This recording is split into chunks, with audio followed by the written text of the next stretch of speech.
We really did, and I really loved him. Like I fell madly in love with him, and um, and then things kind of progressed after time went by. The fighting, the anger issues, the mental illness, the depression, all of the craziness that came with it, the name calling, different behaviors that came up during our marriage that I stood by and stayed anyway. Before I was married to James, I would not have had compassion for a woman or man to be with a partner under those circumstances. Like, my thinking would have been, whoa, he calls you a name, leave. Like, unacceptable, not negotiable, leave. And I've met women and men that were in abusive relationships, and I didn't have compassion for them. I honestly didn't. I mean, I'm just being as honest as I can. As I felt they were weak. Like, I literally felt a person was weak to stay in a relationship like that. And I just didn't get it. And the longer, what time went by, and I'm in this relationship with James, and the more crazy things got. And I mean, we were married. We owned houses together. We moved different states, 2 or 3 different states together. I mean, we were in it for the long haul, and when,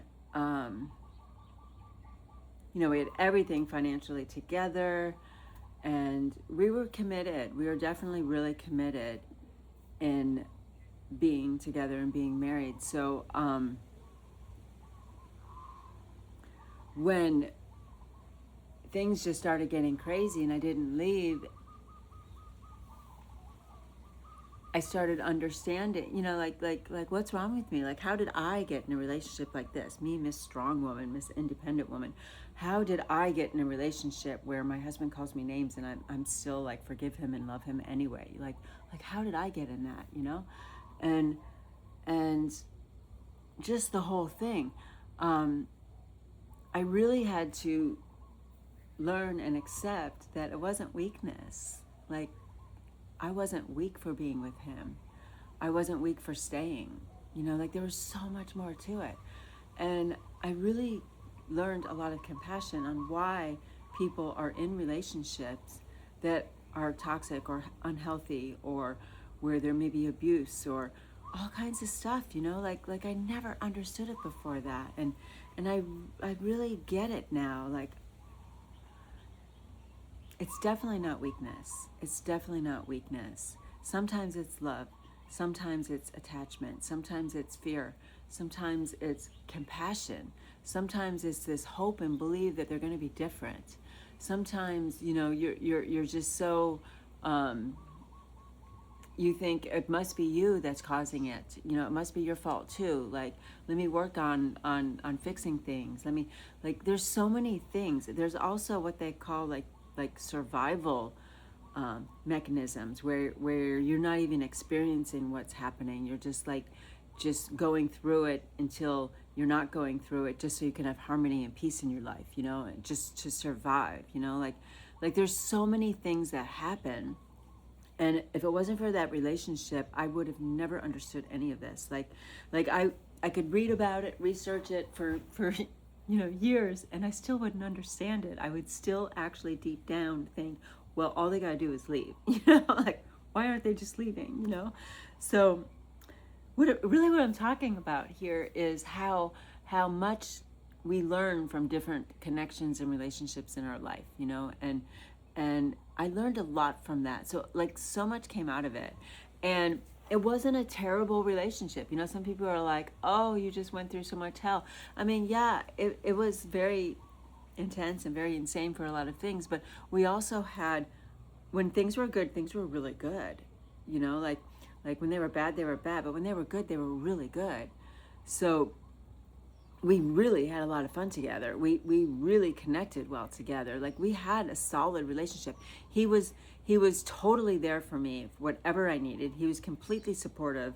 He was like my number one fan, like he just believed in me so much. And to have that on my side was like like a wonderful feeling.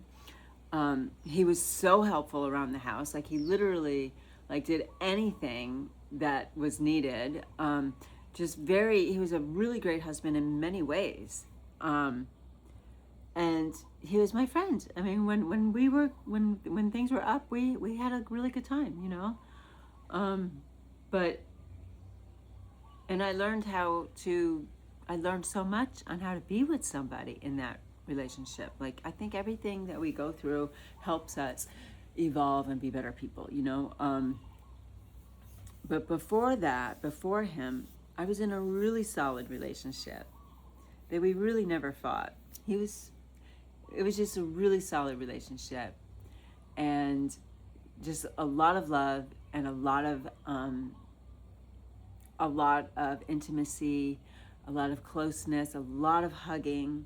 Like we would not sit on the couch unless we were intertwined with each other, you know, or he was rubbing my feet or scratching my back, or we were just like laying on top of each other, you know, like there was a lot of love. And we slept together spooning for, you know, the entire time, always, you know, like it was a very loving relationship, you know. We didn't fight a lot, you know, we didn't. The commitment thing, because I was so set on wanting to get married, you know, like that was important to me. I was never married, and I was already a mother, and I had a daughter, and I just wanted that for her, you know, so that was like super important to me, and I was hyper focused on that. I'll admit I definitely was hyper focused on that. But we were together for 7 years.